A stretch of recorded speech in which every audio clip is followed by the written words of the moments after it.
The question is preposterous. How can I smuggle a terrorist into the United States? I don't have the power to return him to the United States. El Salvador's president said he won't return a wrongly deported Maryland man. That's where we're starting the 7 from the Washington Post. I'm Hannah Jewell. It's Tuesday, April 15th. Don't forget it's tax day. Let's get you caught up with today's 7 stories. Yesterday, President Donald Trump met with Salvadoran President Nayib Bukele at the White House. Bukele is a key player in Trump's mass deportation plans. El Salvador has agreed to accept deportations from the U.S. One case in particular has become a flashpoint. Kilmar Abrego García is a Salvadoran immigrant who is married to a U.S. citizen. Last month, he was mistakenly deported to a brutal mega prison in El Salvador. Federal courts have ordered that the Trump administration take steps to bring back Abrego García. The Supreme Court has largely agreed. But Trump officials have suggested that they are not bound to follow the court orders. And Bukele said yesterday that his country will not return him. You heard him speaking in the Oval Office at the top of the show. Trump officials and Bukele have alleged that Abrego García is a member of a criminal gang. But his lawyers and a federal judge say there is no evidence for this. Trump also told reporters yesterday that he was open to deporting U.S. citizens if they had committed violent crimes. If it's a homegrown criminal, I have no problem. Now, we're studying the laws right now. Pam is studying. If we can do that, that's good. And I'm talking about violent people. I'm talking about really bad people. Really bad people. Every bit as bad as the ones coming in. According to experts, there is no legal way to deport a U.S. citizen.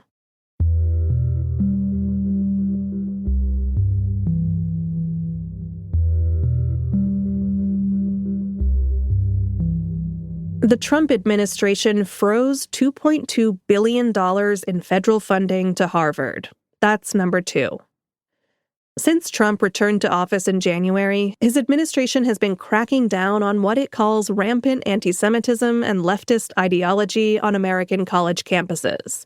Yesterday, that fight escalated.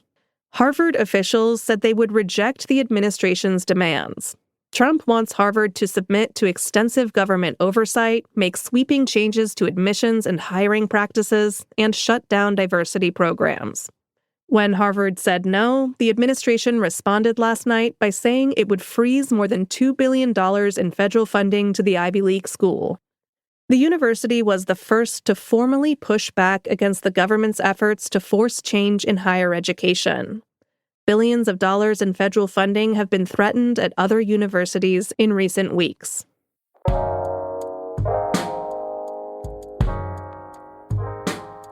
Number 3. A Palestinian Columbia University student was detained in Vermont yesterday. Mohsen Mahdawi grew up in a Palestinian refugee camp in the West Bank and has been a U.S. green card holder for 10 years. He became a prominent activist in the protests at Columbia over Israel's war in Gaza. Here he is in 2023 speaking to CBS's 60 Minutes about accusations of anti-Semitism at those protests. To be anti-Semitic is unjust. And the fight for the freedom of Palestine and the fight against anti-Semitism go hand in hand, because injustice anywhere is a threat to justice everywhere. Yesterday morning, Mahdawi walked into an Immigration and Customs Enforcement office in Vermont for a naturalization interview. That's a key step on the path to U.S. citizenship. But instead, he was arrested by ICE officials. A video showed him being handcuffed and escorted toward a motorcade of vehicles. Officials refused to say where he is now or why he was arrested. Mahdawi's arrest is part of a trend. The Trump administration is increasingly targeting international students who have been critical of Israel or who participated in pro-Palestinian demonstrations. Number 4 is a Post exclusive. U.S. weapons have ended up in the hands of Pakistani militants. Over the course of its 20-year war in Afghanistan, the U.S. provided billions of dollars worth of weapons to Afghan forces. But when American troops withdrew from the country in 2021, they left more than 250,000 American rifles behind, according to one estimate. Other equipment like night vision goggles and body armor was also left behind. Now, a post-investigation has revealed how some of that equipment has ended up being used by militant groups in the region to carry out deadly attacks. To read the full investigation, head to our show notes and follow the link to our newsletter. Severe weather could hit central states later this week. That's our fifth story. Peak tornado season in the central U.S. is April, May, and June. And right on time, the atmosphere is awakening. There's an expected uptick in potential storms looming later this week. The Plains and Great Lakes are at particular risk of storms on Thursday and Friday. And by the weekend, a conga line of storm systems could swing through the central U.S., with thanks to post-meteorologist Matthew Capucci for that image. So if you live in Tornado Alley, remember that it's important to have multiple ways of receiving storm and tornado warnings, such as on your phone. Moving a bit faster may make you healthier. That's number 6. In a study published this month, researchers analyzed the daily movements of more than 20,000 adults over the course of about a week. None formally exercised, but some moved with more zip than others as they went about their lives. For example, they took the stairs instead of the escalator, or they speed vacuumed their living rooms. These everyday exertions often took less than 5 minutes a day, but they appear to have big impacts. Those who moved around briskly were as much as half as likely to experience a heart attack or stroke in the following years as people who dawdled through their days. The findings suggest that you could just tweak how you clean your house, climb stairs, or run for the bus, and get some of the benefits of exercise without a trip to the gym. So let that be your morning motivation to move more.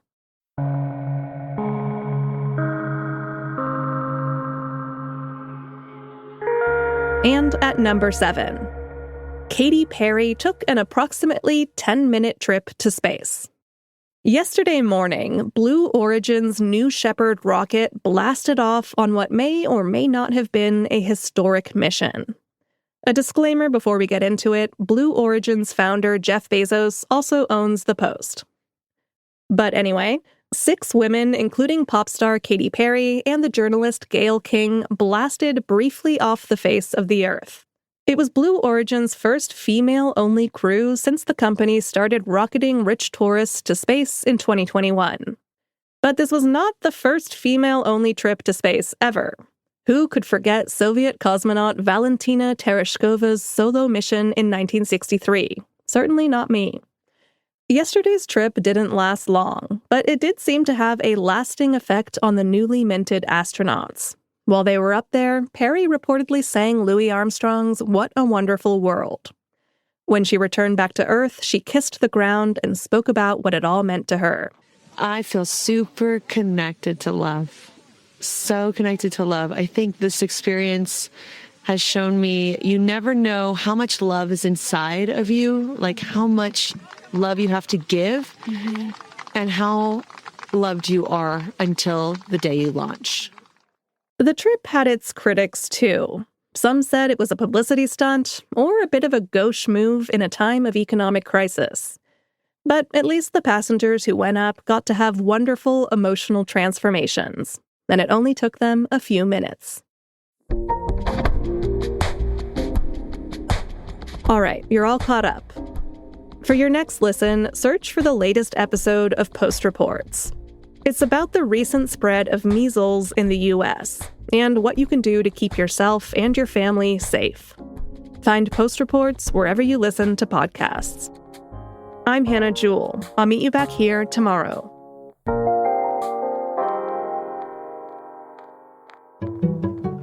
I'm Fennet Narapil, and I'm a health reporter for The Washington Post.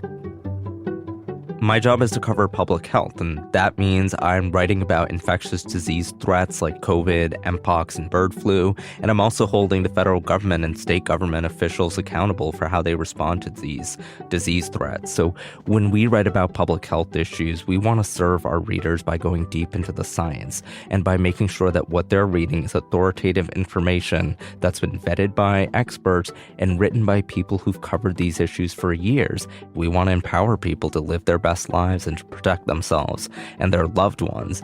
And that's what subscriber-supported work does, is that it gives me the time and resources to really spend on a story.